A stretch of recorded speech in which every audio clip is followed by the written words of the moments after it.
शराब और असलहा बरामदगी केस में district and session courts Islamabad ने वज़ीर आला खैबर पख्तूनख्वा अली अमीन गंडापुर के वारंट गिरफ्तारी जारी कर दिए। अदालत ने अली अमीन गंडापुर को गिरफ्तार करके अदालत में पेश करने का हुक्म दे दिया।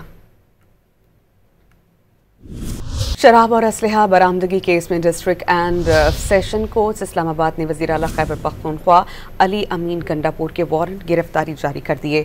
अदालत ने अली अमीन गंडापुर को गिरफ्तार करके अदालत में पेश करने का हुक्म दे दिया। शराब और असलहा बरामदगी केस में district and session courts Islamabad ने वज़ीर आला खैबर पख्तूनख्वा अली अमीन गंडापुर के वारंट गिरफ्तारी जारी कर दिए। अदालत ने अली अमीन गंडापुर को गिरफ्तार करके अदालत में पेश करने का हुक्म दे दिया। शराब और असलहा बरामदगी केस में district and session courts Islamabad ने वज़ीर आला खैबर पख्तूनख्वा अली अमीन गंडापुर के वारंट गिरफ्तारी जारी कर दिए। अदालत ने अली अमीन गंडापुर को गिरफ्तार करके अदालत में पेश करने का हुक्म दे दिया।